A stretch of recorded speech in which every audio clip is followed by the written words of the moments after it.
Bab 6, Hati Singa, 4. Diunggah oleh Baca Suara. Jangan lupa like dan subscribe, agar kami makin semangat upload lebih banyak. Itu hanya tombak pelatihan, tongkat kayu yang bahkan tidak memiliki ujung tombak. Namun, ujungnya masih diasah menjadi satu titik, jadi setelah ditusukkan dengan benar. Bahkan jika itu tidak bisa menembus daging, itu pasti akan sangat menyakitkan. Dan jika itu didorong dengan bersih ke dalam perut yang tidak dijaga. Uap. Ini adalah bagaimana hasilnya. Sambil berguling-guling di tanah, Qian menyemprotkan muntahan ke semua tempat.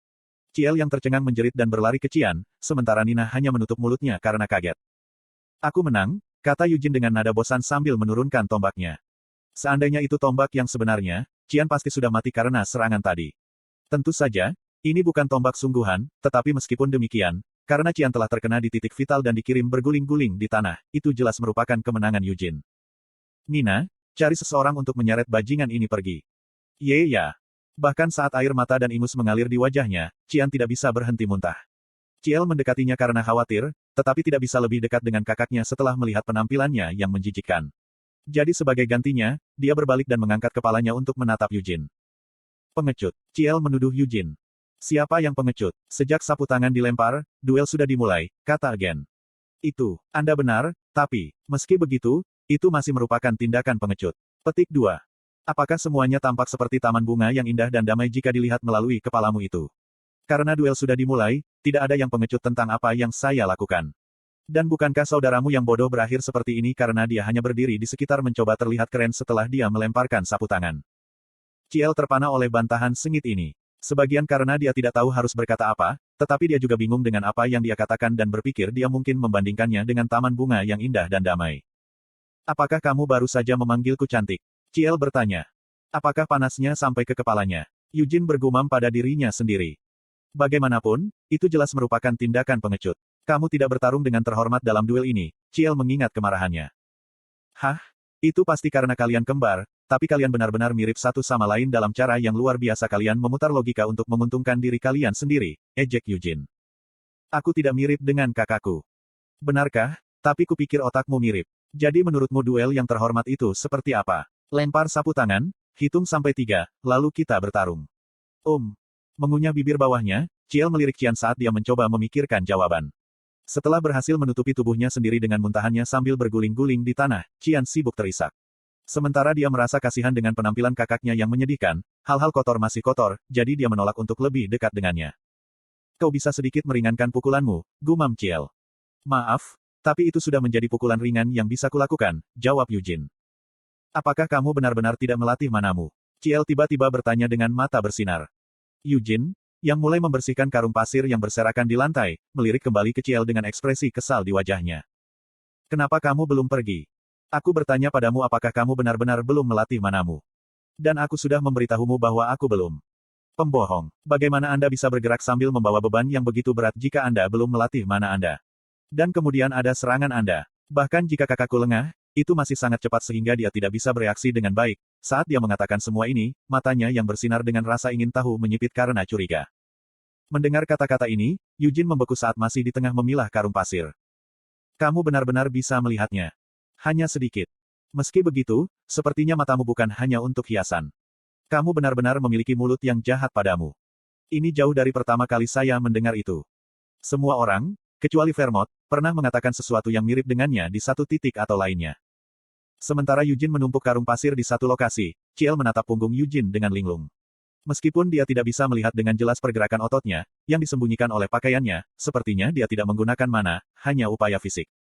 Karena itu, Ciel semakin sulit memahaminya. Baik Ciel dan Qian juga telah menjalani latihan fisik sejak mereka masih muda. Tapi bukankah dia baru berlatih sejak dia berusia 7 tahun?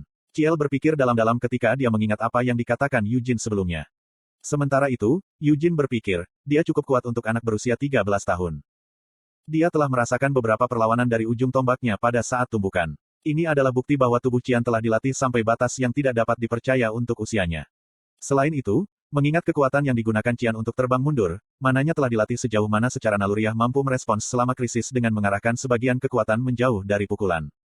Dan Qian tidak hanya berdiri di sana dan menerima serangan itu. Sebaliknya, saat serangan itu mendarat, Qian secara naluriah mencoba melompat mundur.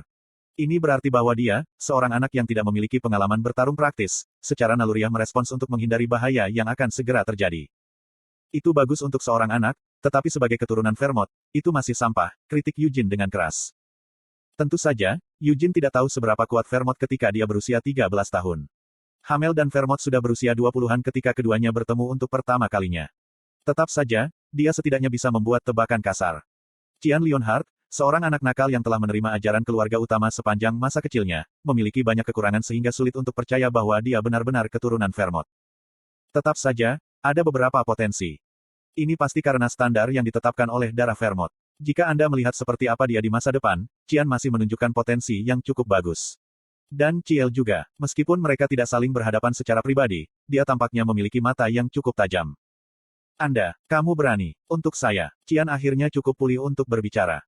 Sambil mengambil napas dalam-dalam, Qian mengangkat kepalanya dan menatap Eugene. Matanya masih berputar, dan rasanya sakit setiap kali dia bergerak, seolah-olah perutnya benar-benar ditusuk. Ada juga rasa amis dan busuk di mulutnya. Bagaimana? Betapa pengecutnya. Qian terkesiap. Mungkin karena kalian kembar, tapi kalian berdua akhirnya mengatakan hal yang sama, Eugene mencibir sambil memandang rendah Qian. Saya tidak ingin mengulangi diri saya sendiri. Tanyakan pada adikmu apa yang saya katakan ketika dia mencoba menuduh saya melakukan hal yang sama.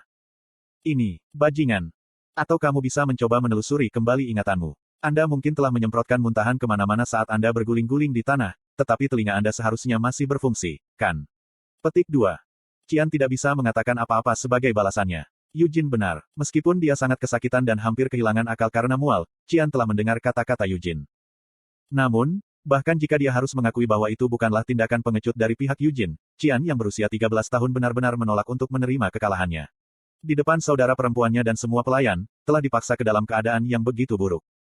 Nah, sekarang, kamu harus mulai membersihkan semua ini. Melihat wajah Qian, yang terpelintir dalam penghinaan, Eugene terus memprovokasi dia.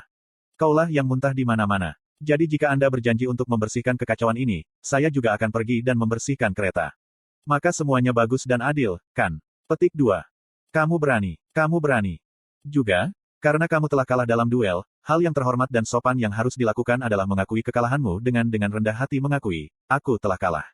Meskipun kamu mengatakan menghormati ini dan menghormati itu sebelumnya, kamu tidak benar-benar akan mencoba dan melakukan sesuatu yang sangat memalukan untuk menolak mengakui kekalahanmu, kan? Aduh. Dia tidak bisa mengatakan apa-apa kembali. Dia tidak punya cara untuk mengekspresikan kemarahannya, seluruh tubuhnya sakit, dan dia memiliki rasa yang tidak enak di mulutnya, semuanya tampak salah bagi Qian. Andai saja rasa sakitnya sedikit berkurang, dia bisa bangkit dan menuntut pertarungan lagi, tapi saat ini Qian secara fisik tidak mampu melakukan ini. Kemarahan dan kesedihan yang terpendam di dalam dirinya mengalir keluar sebagai air mata. Saat hidungnya terus terisak sedih, Qian membenamkan kepalanya di lengannya. Tentu saja, Eugene tidak merasa kasihan dengan pemandangan seperti itu. Lagi pula, bukankah anak nakal ini yang mendekatinya dengan sikap menyebalkan sejak awal? Namun, dia mulai berpikir bahwa bercinta dengan bocah 13 tahun ini mungkin bukan untuk kepentingan terbaiknya. Konten iklan. Seharusnya aku menahannya. Ini tidak akan mengarah pada sesuatu yang tidak berguna dan menyebalkan, bukan? Eugene akhirnya mulai memiliki beberapa kekhawatiran tentang konsekuensi dari melakukan ini. Sejak awal, dia telah secara terang-terangan dilecehkan dan tidak dihormati, tetapi sekarang dia telah membuat anak dari keluarga utama jatuh ke dalam keadaan seperti itu. Faktanya, yang paling dia khawatirkan adalah seseorang mungkin mempermasalahkan insiden ini dan mengarahkan pandangan mereka pada ayahnya di pedesaan. Biarkan mereka mencobanya dan lihat apa yang terjadi.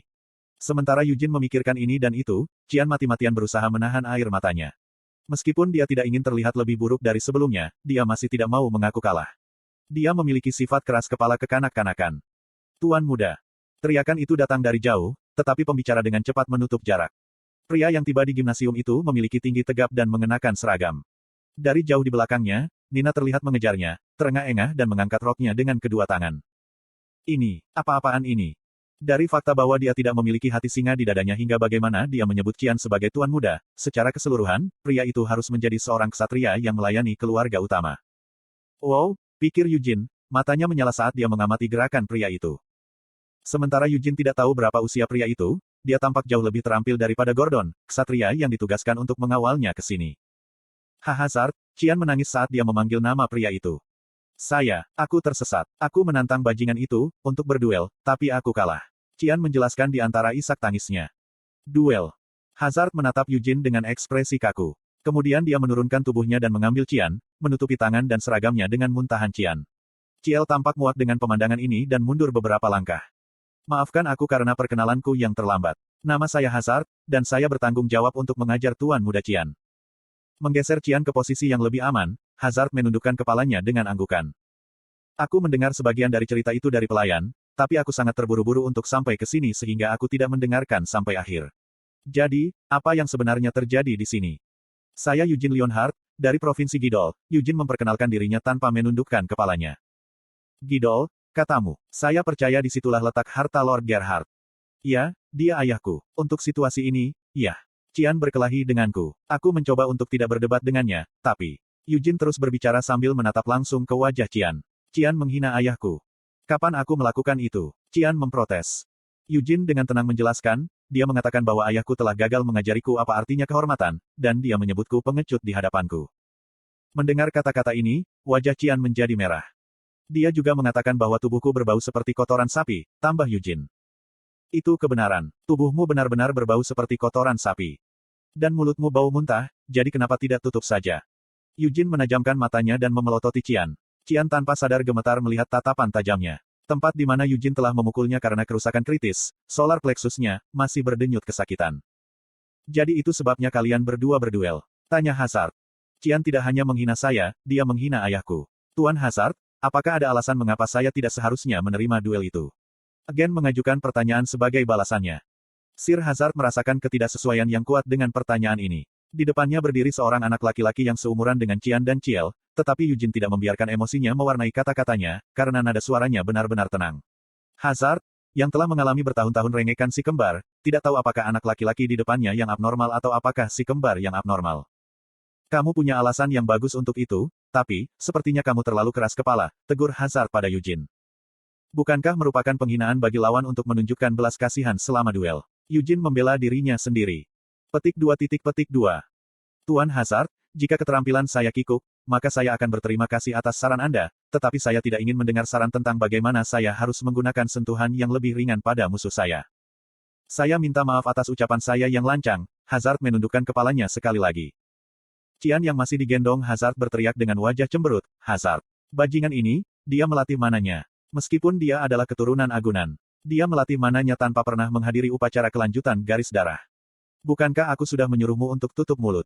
Eugene berkata sambil memelototi Qian, kepalanya dimiringkan pada sudut yang berbahaya. Sekali lagi, Qian terdiam dan menurunkan pandangannya. Tuan muda, Hazard menghela nafas panjang dan menggelengkan kepalanya. Tuan Eugene belum melatih mananya. Bahaya, bahkan kamu berbohong padaku. Petik 2. Alasan apa yang mungkin saya miliki untuk berbohong kepada Master Qian? Tapi itu tidak masuk akal. Bagaimana dia bisa mengalahkanku tanpa melatih mana? Dan itu, karung pasir itu. Dia bergerak ketika karung pasir itu tergantung di tubuhnya. Petik 2. Saya tidak bisa merasakan mana yang datang dari Tuan Eugene, kata Hazard sambil melirik karung pasir yang menumpuk di belakangnya.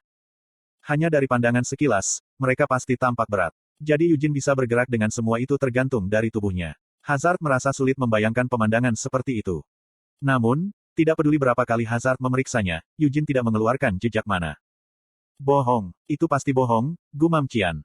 Tuan Qian, untuk saat ini, kita harus melihat luka-lukamu, sambil membujuk bocah itu, Hazard melirik ke arah Eugene.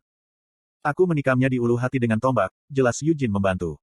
Petik 2. Dan di mana lagi? Hanya ada satu pukulan. Satu pukulan. Hazard mengerang pelan saat Qian menggigit bibirnya karena malu. Jika itu masalahnya, Tuan Eugene, semoga kita bertemu lagi. Tidak dapat mengatakan apa-apa lagi, Hazard menundukkan kepalanya dengan sopan. Nina, yang masih berusaha mengejarnya, tiba di gimnasium pada saat itu. Dia ragu-ragu, tidak yakin apa yang harus dilakukan, dan akhirnya hanya menundukkan kepalanya. Maafkan aku, Nina tergagap. Untuk apa kamu harus meminta maaf? Eugene bertanya ketika dia melihat Hazard pergi. Dia memiliki seringai di wajahnya saat dia melihat Qian, yang masih digendong, menjatuhkan diri ke bahu Hazard. Meskipun benar bahwa dia masih merasa tidak yakin tentang apa yang telah dia lakukan, itu menyenangkan membantu memperbaiki kebiasaan buruk bocah manja itu. Sampai jumpa lagi, Ciel, yang telah melompat di belakang Hazard, berbalik untuk melihat kembali ke Eugene sambil tersenyum. Bye-bye, Eugene membalas senyumnya saat dia melambaikan tangan pada Ciel.